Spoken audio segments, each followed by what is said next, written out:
Good morning to all. I am Karthik, Assistant Professor, Mechanical Engineering Department, SNS College of Technology. In this video, we are going to see a small note or a brief lecture about Maraging steel. As we separate this name as Mar plus aging. Mar means martensite, aging means precipitates. Aging is one of the process where precipitates is said to form. Is form. Here, this Maraging steel, as we seen previously, HSLA steels, right? So this Maraging steel is an opposite version of HSLA, which because it is highly alloyed, and it is a type of low carbon steel that too.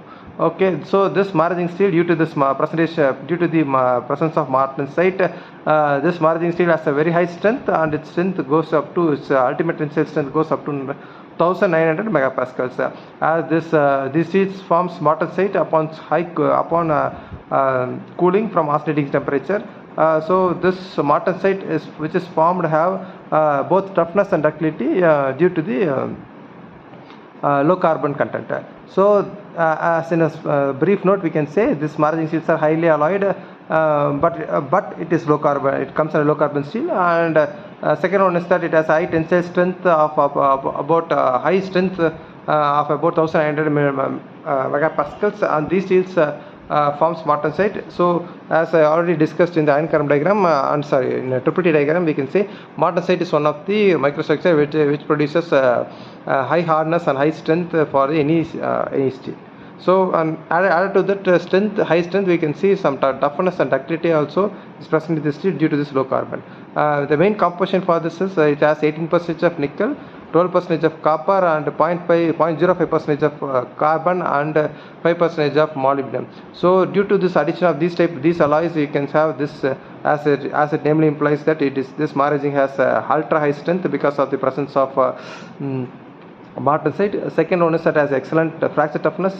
Third one is that has good machinability, good forming characteristics, and high yield strength to tensile strength ratio, good weldability, and good dimension stability. Due to these properties, this type of steel is mainly used in application. The first application is tooling in the production area. It is used in the pinion and drive shafts of helicopters, carbide die holders, and gears tools, pistons, springs in mechanical tools.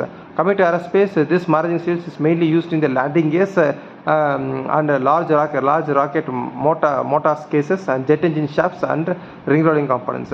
Coming to the military and nuclear application, it is used in the rocket motor cases, rapid firing guns. So this Maraging steel can be classified as into four types. First is heat resisting steel. This heat resisting steel has a composition of 0.4% of copper, 10% of 0.4% of carbon, 10% of chromium, 0.2% of silicon, and 1.4% of moly, and 36% of nickel.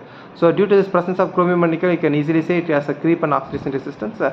So this properties help this Maraging steel to use in furnaces, exhaust valves, rotors of steam engines, where you can see high temperature provides. Second one is Hatfield manganese steel.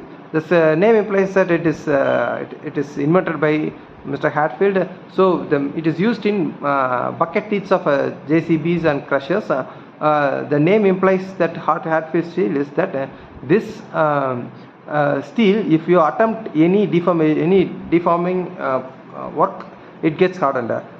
In a simple way, I can say if it is get beaten, it will get hardened. The third one is free machining steel. That is a free cutting steel. It reduces rubbing against cutting tools and associated with the wear and friction resistance. The last one is magnet steel. This steel has a magnetic property, so temporary magnets with silicon bearing steels will be using this type of magnet steels, and it has a very low percentage of carbon.